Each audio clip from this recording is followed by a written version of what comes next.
Good morning everybody and welcome back to another War Thunder video. Jesus, I'm early with this one. It's 9:10 in the morning and I'm already recording. It's not like me to be that on the ball with my videos, but nevertheless, here we are. At the end of the day, I've got to make up for all of the time I've missed over the past few weeks, especially if I'm going to be working. So, I hope you guys are appreciating this content, because it won't be coming this fluently for a long time. Anyway, I made...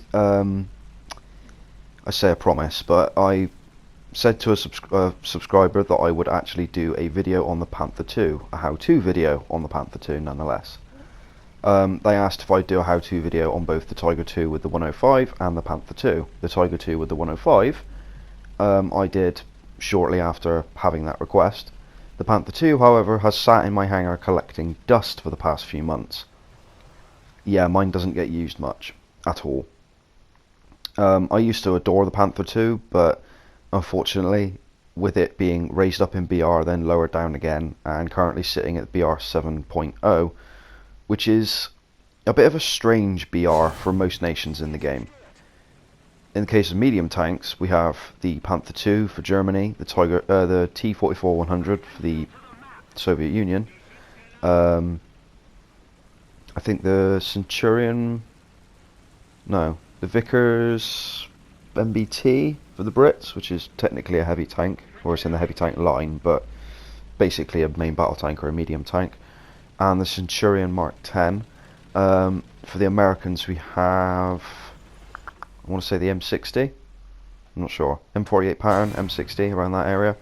But the problem is the 7.0 BR is sitting in this weird place between 7.7, which is where the Leopard 1 is, and 8.0 and the T62, and what I would consider top tier. So even though it's almost top tier, it's still World War II era tanks, more or less. So it's kind of in this weird grey area. It's not a great BR to be playing at, in my personal opinion. It sort of sits in this area where most of the tanks are playable but not great, and the Panther 2 is the epitome of that, basically. It's a good tank, but it's not good at everything. It's a jack of all trades and a master of none. So even though it can do really reasonably well, I mean, this is the best game I've had in my Panther 2 for a long time. So let's take a look at the stats. The Panther 2 has a 9.9 second reload rate, let's call it 10 seconds, on my crew, and vertical guidance of 8 degrees of gun depression, 15 degrees of elevation. The KWK-36 88mm gun, same gun you get on the Tiger 2, the Koenigs Tiger. The armour is, I want to say bad, but in reality, it sort of can work in certain situations.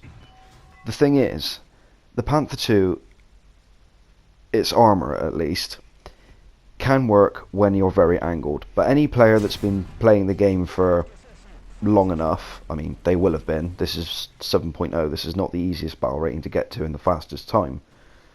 Any player that's been playing long enough to get to this battle rating will be familiar enough with the way the game works to take you out fairly easily. The Schooter turret, which the Panther 2 is fitted with, in theory is thicker than the other turrets that the Panthers have. It's also flatter at the front though, and any tank in the game is going to be able to punch through your turret front at this BR. Any tank at this BR.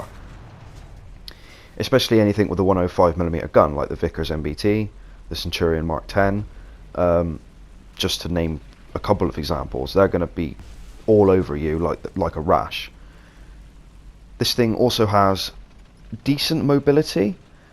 It's definitely more mobile than the other Panthers, but I wouldn't say it's faster. Now, before I go any further with the mobility of this thing, allow me to quickly say a disclaimer. Mine is not fully upgraded. I do not have the engine upgrade in this clip. I have just unlocked it, however. I actually used to use this tank, as I've mentioned before in previous videos where I've featured it, for squad realistic battles. When I used to be in the Desert Rats, and before that when I was in Myth, I used to use this tank it was like my go-to. Everybody else would be in heavy tanks, normally T-32s when that was the meta, quote-unquote meta. I'd be in basically a medium flanking tank to support my team, and that was about the only time I ever used it. Of course, this was after it actually got moved up in battle rating, so I couldn't play it in normal realistic battles, so I used it in SRB instead. It worked well enough, although the only modifications I had for it when I was playing it then was just repair kit and fire extinguishers. That was the bare minimum we were allowed, because we needed to be able to repair and put out fires in our tank for obvious reasons. So yeah, it's not that fast, however it is mobile. It rotates on the spot pretty quickly. It reverses a hell of a lot faster than any other Panther in the game. I mean, 14 kilometers an hour is not exactly a speed demon, but it's a lot better in comparison. Reversing in a Panther is a horrible thing to have to do. You really need to be aware of your surroundings. You need to know where the enemy team is, or expect where they might be, before you go into that area, and basically plan accordingly. So, let's just go over what we've covered already. The gun, decent I suppose. The 88mm gun is reliable. I wouldn't say it's great, but it's reliable. Decent at range. You are capable of taking out most things that you fight, especially from the sides and rear. From the front, you may have problems with some vehicles. The Vickers MBT, the FV, is it the 202? I don't know. The thing that's 6.7 and gets a stabilizer. Yeah, that thing might give you problems from the front if you're not too experienced with the 88mm gun. Although, having played the Tigers before you got here, I imagine you should be fairly decent with it. Yeah, it's a good tank. It's as with the Leopard 1, I want to love this tank. I'm pretty certain I've said this before, so forgive me if I sound like a broken record. I want to love this tank, but unfortunately, because of the way it plays, it doesn't have very effective armor.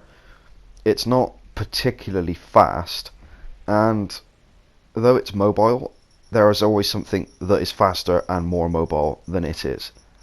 This is something I've mentioned numerous times with various different tanks. There is always going to be something that's faster than you. It'll be interesting what happens when the new patch drops with the T80 coming into the game, which I covered the other day. It's going to be interesting seeing that come into the game, because that was the Soviet fast main battle tank, but chances are it'll still be slower than the M1 Abrams, and a few light tanks that get added as well. BMP-2 is going to be an interesting addition too, considering that the BMP-2 is like the quintessential Soviet infantry fighting vehicle. 30mm cannon, anti-tank guided missiles, reasonably fast, amphibious, looks cool as fuck, I might add. And of course, you know, I like the BMP-2. I grew up with them in most of the early forms of entertainment that I was subjected to. Call of Duty Modern Warfare, 2007 vintage. There were BMP-2s in that game. It was fantastic. I mean, yeah, they weren't alive for very long, and they only took one missile to take them out, but it was cool to see them running about shooting at things. I'm still waiting for the BTRs to be added, because if they can add the BMP-2 with its 30mm cannon, there is no reason whatsoever they can't add BTRs. BTR-80, BTR-90. So, add them as scouts. Let's have wheeled scouts in War Thunder. Let me know what you think about that in the comments. Anyway, yes, I like the Panther, but here's the thing. There's only one thing that will get me to play this tank more regularly again, and it's this. Panzerkampfwagen Panther 2, RO2, Sub-Panzer Regiment 130, Germany, the fall of 1945. This camo is outstanding. It's semi-historical, but the thing is, that only really means because the Panther 2 never saw combat, this camo was a thing, it was just never put on this tank. Yeah, if I could get this camo, which is highly unlikely, I would definitely play the Panther 2 more, just so that I could see it in action. Although, because it's one of those rare blue camos, the chances of getting it in a box are very slim, and the chances of being able to get a blue box, you need like 40 skins just to roll that box once. It's ridiculous. So, anyway, thank you very much for watching, guys. I hope you enjoyed the video. Let me know what you think about the BTR and stuff down in the comments, and I'll see you guys in the next one. Cheers.